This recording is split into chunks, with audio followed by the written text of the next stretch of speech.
రాజు జిల్లాలో మరో పసిప్రాణం గాల్లో కలిసిపోయింది. అధికారుల తీవ్ర నిర్లక్ష్యం, సకాలంలో అందని వైద్యం ఒక గిరిజన బిడ్డను బలితీసుకున్నాయి. హుకుంపేట మండలం గడికించుమండ గ్రామానికి చెందిన పాంగి రామేష్, రాణి దంపతుల కుమారుడికి ఊపిరి అందడం లేదని కన్నవాళ్లు కళ్లల్లో ఒత్తులు వేసుకుని పాడేరు గవర్నమెంట్ హాస్పిటల్కు పరుగులు తీశారు. అక్కడ ప్రాథమిక వైద్యం అందించి ఊపిరి ఆడటానికి ఆక్సిజన్ పెట్టిన డాక్టర్లు పరిస్థితి విషమంగా ఉందని వెంటనే విశాఖపట్నం కేజీహెచ్కు తరలించాలని చెప్పారు. కాని అక్కడే మొదలైంది అధికారుల నిర్లక్ష్యపు ఆట. ఉదయం 9:30 గంటలకే అంబులెన్స్ కావాలని ప్రాధేయపడితే ముక్కుపచ్చలారని ఆ పసికందు ప్రాణాలతో కొట్టుమిట్టాడుతుంటే నిర్లక్ష్యపు నిద్ర వీడని సిబ్బంది ఏకంగా 6 గంటలు ఆలస్యంగా మధ్యాహ్నం 3:30 గంటలకు అంబులెన్స్ ఇచ్చారు. 6 గంటలపాటు ఆ పసిప్రాణం ఎంత నరకం అనుభవించిందో ఊహించుకుంటేనే ఒళ్ళు గగురు పొడుస్తోంది.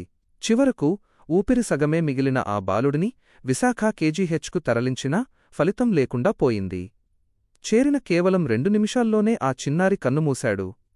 అంబులెన్స్ సకాలంలో వచ్చి ఉంటే ఆ తల్లిదండ్రుల కడుపుకోత మిగిలేది కాదు, ఆ పసిప్రాణం బతికేది. ఇంత ఘోరం జరిగినా అధికారుల్లో ఇసుమంతైనా చలనం లేదు.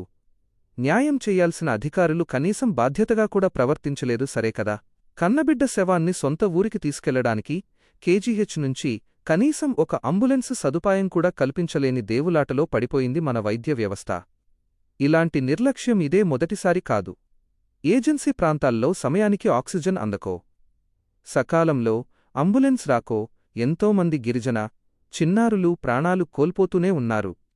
ఈరోజు ఒక అంబులెన్స్ నిర్లక్ష్యం ఒక పసిప్రాణాన్ని బలితీసుకుంది. దీనికి బాధ్యులెవరు? ఆ కన్నవారి కడుపుకోతకు సమాధానం చెప్పేదెవరు? ప్రభుత్వం, ఉన్నతాధికారులు ఇప్పటికైనా స్పందించి బాధిత కుటుంబానికి న్యాయం చేయాలి. ఇలాంటి ఘోరాలు పునరావృతం కాకుండా చర్యలు తీసుకోవాలని గిరిజన ప్రజలు డిమాండ్ చేస్తున్నారు.